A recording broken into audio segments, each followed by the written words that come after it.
ইতিহাস ঐতিহ্যের সাথে পাগলা মসজিদের নাম ওতপ্রোতভাবে জড়িত। একদিকে কিশোরগঞ্জের ঐতিহাসিক শোলাকিয়া মাঠ, আরেকদিকে ঐতিহাসিক পাগলা মসজিদ। দুটি আমরা কিশোরগঞ্জের মানুষ হিসাবে এটি গর্ববোধ করি। এর যে পরিচিতি, এটি এখন বাংলাদেশ নয়, সারা বহির্বিশ্বে এর পরিচিতি ছড়িয়ে পড়েছে। আর এখানে প্রতিবার দান সিন্ধুক খুললেই কোটি কোটি টাকা মিলে। আমরা যারা জনগণ রয়েছে, আমাদের দাবি হচ্ছে প্রশাসনের কাছে যে এই যে বিপুল পরিমাণ টাকা, সেই টাকাগুলি যেন কিশোরগঞ্জের অনেক মাদ্রাসা রয়েছে, কওমি মাদ্রাসা রয়েছে, এখানে অনেক শিক্ষার্থী পড়াশোনা করে দরিদ্র টাকার অভাবে। তো এই শিক্ষার্থীদের লেখাপড়ার খরচ যেন এই মসজিদের ফান্ড থেকেই ব্যয়ভার বহন করা হয়, এবং অনেক ইমাম মুয়াজ্জিন রয়েছে দরিদ্র, তাদের চিকিৎসার জন্য যেন টাকা পয়সা একটি অর্থ বরাদ্দ রাখা হয়। একই সাথে স্কুল কলেজে যারা এতিম রয়েছে, ঝরে পড়া শিক্ষার্থী রয়েছে, প্রতিবন্ধী রয়েছে, তাদের শিক্ষা খাতে যেন এই মসজিদ থেকে টাকা ব্যয় করা হয়। এটি আমি প্রশাসনের কাছে দাবি জানাচ্ছি, সরকারের কাছেও দাবি জানাচ্ছি। তাহলে মানুষ যে দান করে সেই টাকাটি একটি ভালো খাতে দান করছে, এবং এই অর্থটাও জনকল্যাণেই ব্যয় হচ্ছে, অর্থাৎ মানুষের অর্থটা মানুষের কল্যাণেই ব্যয় হোক, এই দাবি সরকারের কাছেও জানাচ্ছি। এই মসজিদ কর্তৃপক্ষ যারা রয়েছে তাদের কাছেও আমি এই দাবি জানাচ্ছি। নিয়ে আসছি আমাকে, আমার এক ফ্রেন্ড বলছিল ওইদিকে যদি যাওয়া হয় কিশোরগঞ্জ, তাহলে এই আমি 1,000 টাকা মানত করছি, টাকাটা যেন মসজিদে দিয়ে রেখে যাই। আমি দেখতে আসলাম, টাকাটাও দিয়ে যাবো, আমিও কিছু দান খয়রাত করবো, এই জন্য আসা হয়েছে।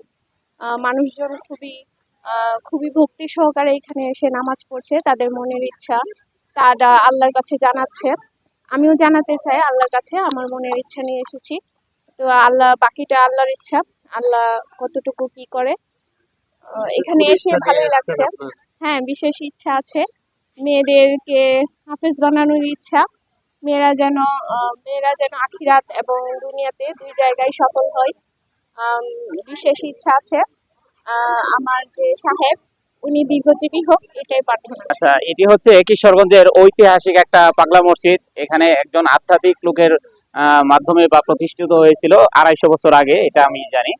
তো এই যে মসজিদটা আসলে 250 বছর যাবত এখানে আছে কিশোরগঞ্জে। সারা বাংলাদেশের মানুষ এখানে, মুসলিম বা অমুসলিম, অনেকেই আসে এখানে তাদের মনের বাসনা অথবা তাদের আল্লাহ তাআলার কাছে কোনো প্রার্থনা যদি থাকে, এগুলা আসলে পূরণের লক্ষ্যে এখানে দান খয়রাতের জন্য আসে, বা বিভিন্ন সময় শুক্রবারে বেশি লোকজনের সমাগম হয় এখানে।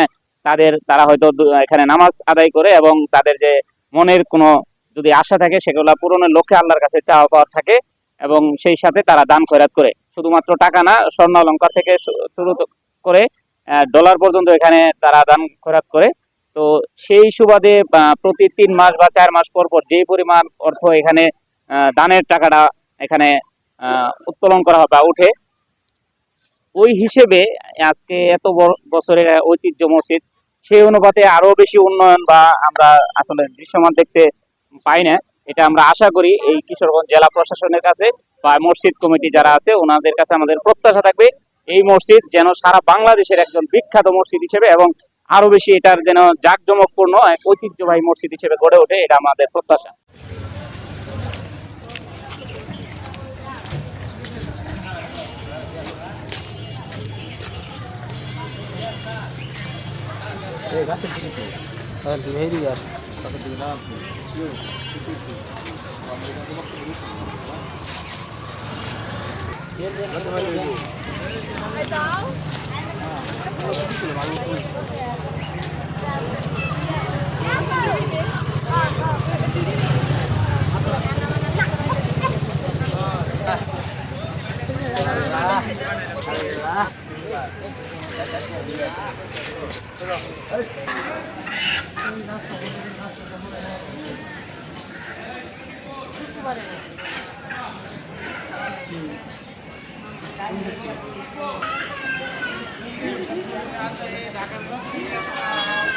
হ্যাঁ,